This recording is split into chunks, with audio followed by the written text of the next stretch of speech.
Bismillahirrahmanirrahim. Assalamualaikum warahmatullahi wabarakatuh. Pada kesempatan ini kita lanjutkan pembahasan soal magnetostatis ya. Di sini kita punya suatu cakram bermuatan terdistribusi pada permukaannya secara merata dan cakram itu diputar. Nah, untuk dua bagian pertama, A dan B, itu sudah dibahas ya di pembahasan tentang arus akibat rotasi ya. Jadi bisa dibuka lagi. Intinya ini kita modelkan bahwa di cakram itu kan ada muatannya ya. Nah, nanti karena muatannya itu bergerak menghasilkan arus listrik dan kita cari arus listriknya ya. Pakai I sama dengan dq per dt. Pembahasannya kemarin ini bisa aku copy saja ya. Bagian A dan B-nya ini ya. Jadi bagian A-nya ini persis mencari K. Kemudian yang B mencari arus total pada cakram ya. Itu sudah dihitung. Nah, silakan ya lihat dulu video sebelumnya ya. Kalau ingin tahu pembahasan yang ini. Langsung saja ke medan magnet di pusat cakram ya. Nah, bagaimana medan magnetnya? Oke. Nah, ada trik mengerjakan soal seperti ini ya. Kenapa? Karena arus ini kan dia terdistribusi pada permukaan ya.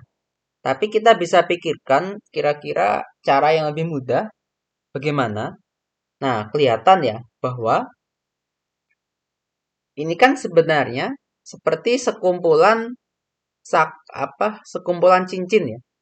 Jadi cakram, arus pada cakram bisa kita analogikan sebagai sekumpulan cincin. Kenapa seperti itu? Kita bayangkan ya, fokus kita ini kan ada satu cakram nih.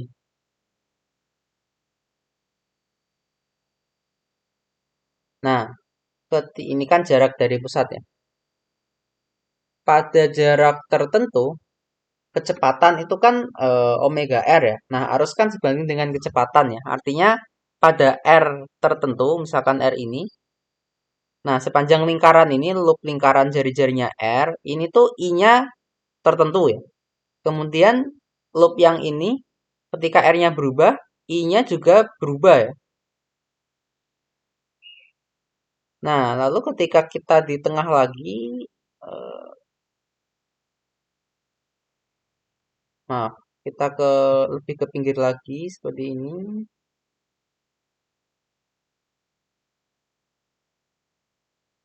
Ketika kita lebih pinggirkan lagi, ya arusnya baru lagi ya. Jadi idenya kalau ada cakram berputar, cakram ini kan bentuknya bundar, eh, bulat, bukan bundar, bukan bulat ya, bundar ya benar ya, dua dimensi ya. Nah, kita kan bisa anggap dia sebagai sekumpulan cincin-cincin. Oke. Nah, bagaimana medan magnet di pusat cincin?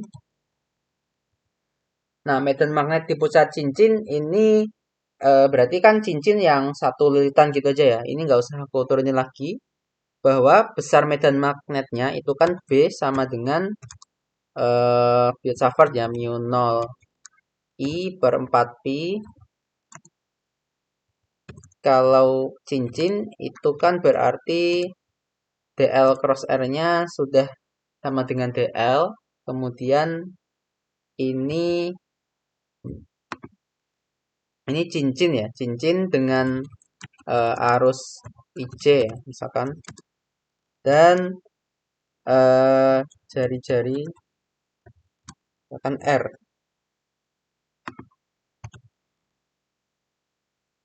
Nah, jadi nanti 2 pi R dibagi R kuadrat. Filsafat berarti ini sama aja mu 0 IC kalikan, oh enggak, mu 0 IC per 2R. Nah, sekarang bagaimana eh, ini BC?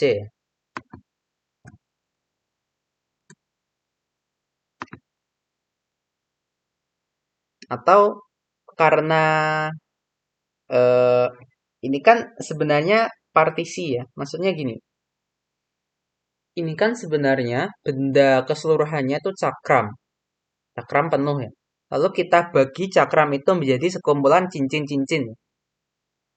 Dengan ketebalan cincinnya itu kan ya sangat tipis ya, karena cincin kan eh, satu dimensi ya. Lupa aja. Jadi ini tuh kita anggap sebagai partisi medan magnet ya. Karena kita tinjau partisi cincin pada cakram.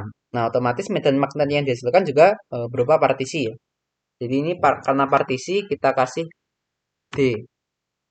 DBC itu menunjukkan dia itu partisi. Kemudian, nah apa itu I-nya?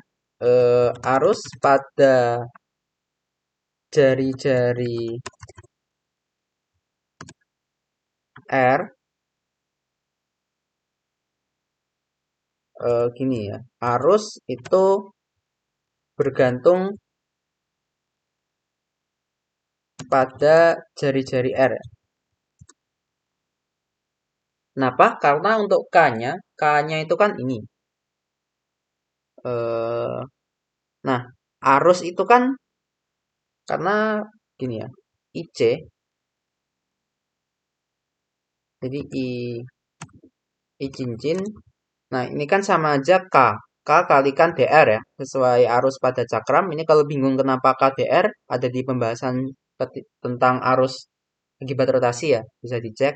Jadi IC itu KDR. Nah, K-nya itu sigma omega R.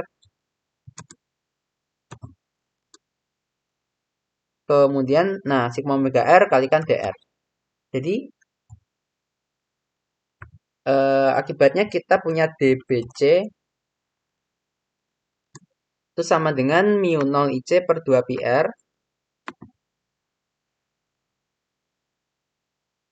Lalu IC-nya kita ganti ini ya, sigma omega R kalikan DR.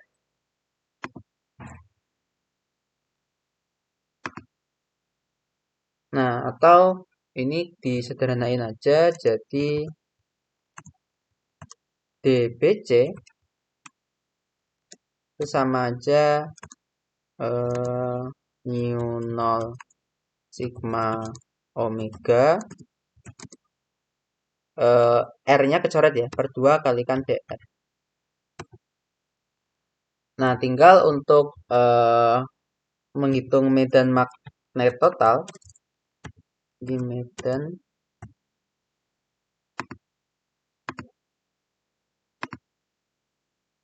Jadi medan magnet total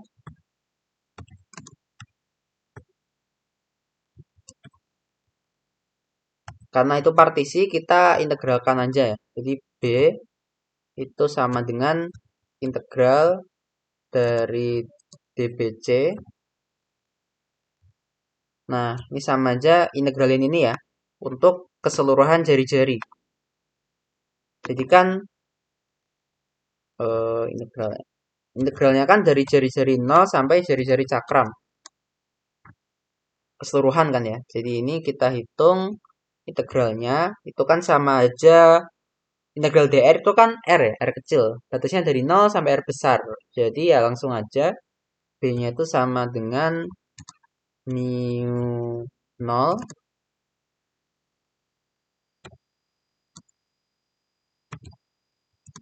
sigma omega kalikan r besar per 2. Nah, kita udah dapat medan magnetnya. Jadi, kalau ini tuh cakram diputar, kemudian di tengah-tengah cakram itu ada medan magnet ya. Nah, jadi ya ini ya, karena ada arus ya akibat muatan yang kita gerakkan. Kemudian kalau pada jarak Z, analoginya sama ya. Jadi sama-sama, bedanya sekarang tinggal ini ya. Nah, bagian D itu sama, arus tuh kita analogikan sebagai arus pada cakram tuh sekumpulan cincin ya. Nah, medan magnet sekarang bukan di pusat cincin ya. Eh, pada jarak Z di atas pusat cincin dengan jari-jari R kecil. Nah, bedanya, idenya kan sama ya. Kita anggap dia sekumpulan cincin. Jadi, kuncinya kalau soal kayak gini, soal yang cakram, kita ibaratin sekumpulan cincin ya. Nah, nanti kita perlu I-nya itu kan KDR di sini. Nah, K-nya itu nanti bisa diberikan di soal, bisa kita cari sendiri ya. Kayak kalau yang cari sendiri kayak yang ini. Nah, untuk medan magnet partisinya DBC ini kan berarti untuk medan magnet pada jarak Z tuh ini langsung aku masukin aja ya. Aku tulis saja ya, nggak usah diturunin lagi. Jadi untuk B-nya itu mu 0 kalikan IC per 2 kali eh 2 kali R kuadrat tambah Z kuadrat pangkat 3 per 2 ini kalikan R kuadrat. Bener nggak? Mu 0 I ini kan satu lilitan ya. Oke, udah bener ya. Ini I-nya, DBC-nya. Sekarang triknya sama, arusnya kan ini. Arusnya kan KDR ya, K-nya sigma omega R. Berarti dari sini nanti IC-nya ini, DBC-nya tinggal kita ubah. Sebelah sini IC-nya kita masukkan sigma omega R DR. Berarti kalau kita rapikan DBC itu ada mu 0 sigma omega R. Ini konstantanya. Lalu ini dikalikan R pangkat 3 per R kuadrat plus Z kuadrat pangkat 3 per 2.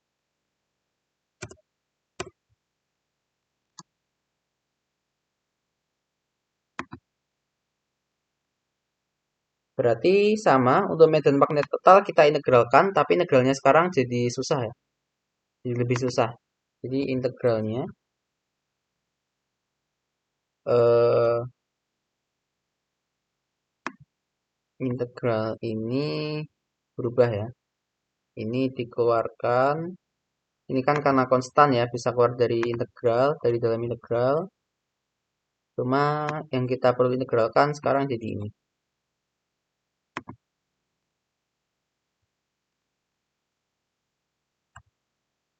Oke, sekarang tugas kita menyelesaikan integral itu ya. Nah, untuk menyelesaikannya, untuk menghitung integral ini kita bisa lakukan ini ya, substitusi. Jadi sekarang kita ubah R kuadrat ditambah eh, Z kuadrat ya. Nah, ditambah Z kuadrat itu sebagai variabel katakan U ya.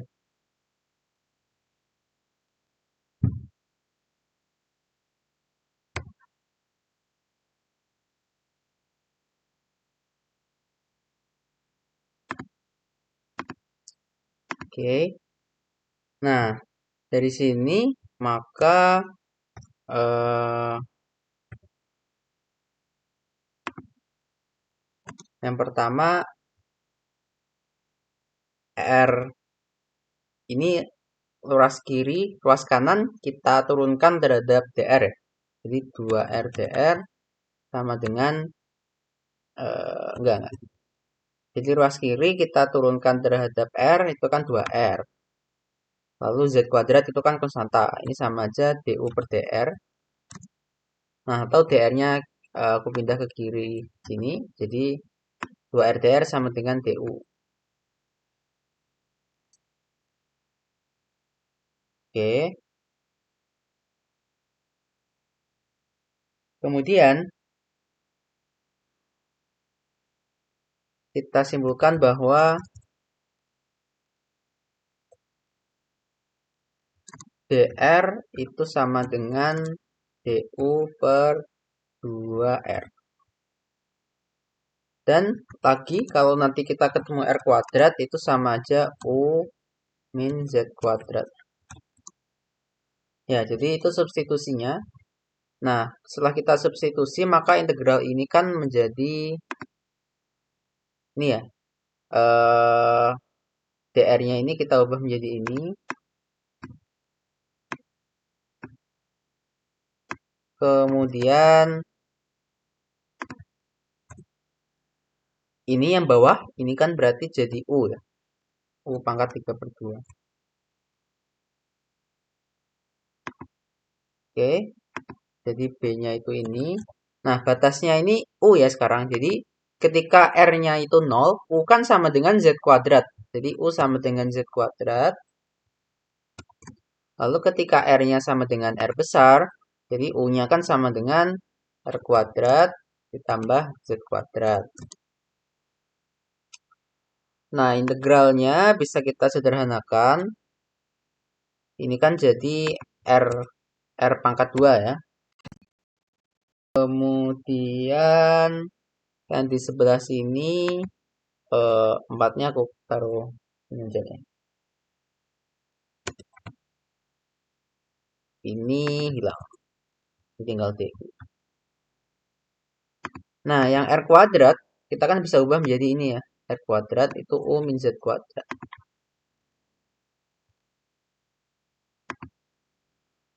Dari sini maka integralnya ini kita bisa tulis lagi B sama dengan ini berarti nah U pangkat 1 dibagi U pangkat 3/2 jadi kan pangkatnya 1 minus 3/2 itu min setengah ya. Ini U pangkat min setengah. Lalu sebelah sini ada U pangkat eh, minus 3/2.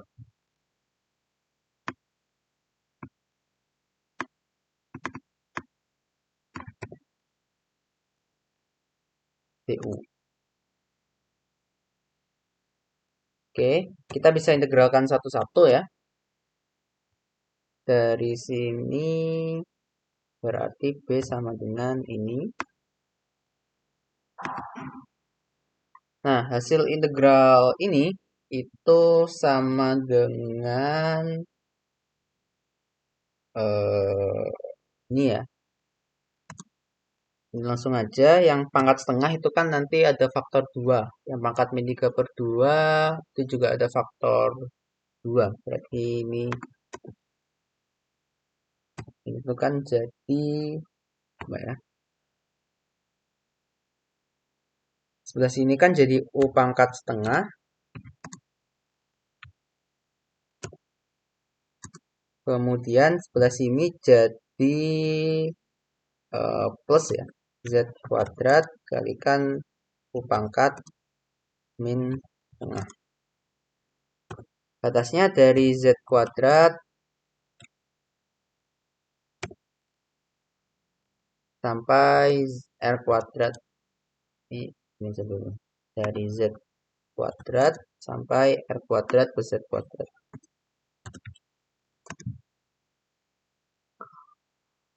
Ya, kita bisa masukkan U-nya atau batasnya. Jadi nanti B sama dengan ini. Ini dikalikan dengan ketika U-nya yang pertama ya. Berarti kan U yang batas atas. Nah, ini aku copy aja.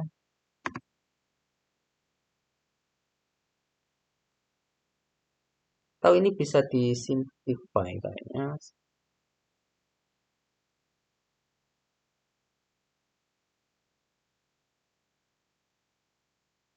Oh, langsung aja sih. Nah, ketika batas akhirnya U-nya ini kan R kuadrat plus Z kuadrat. Lalu ini U-nya sama ya.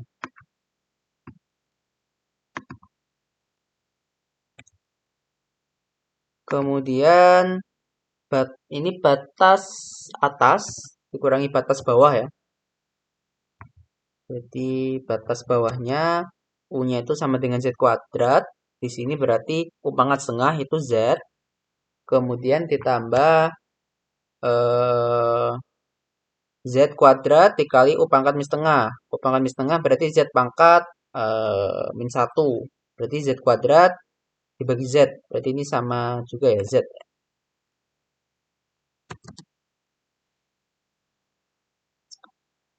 Oke, berarti ya ini bisa disederhanain bisa enggak. Intinya B setelah kita hitung panjang kita dapat ini ya. Ya ini matematika aja sih. Kalkulus saja. Jadi ini ya B sebagai fungsi Z.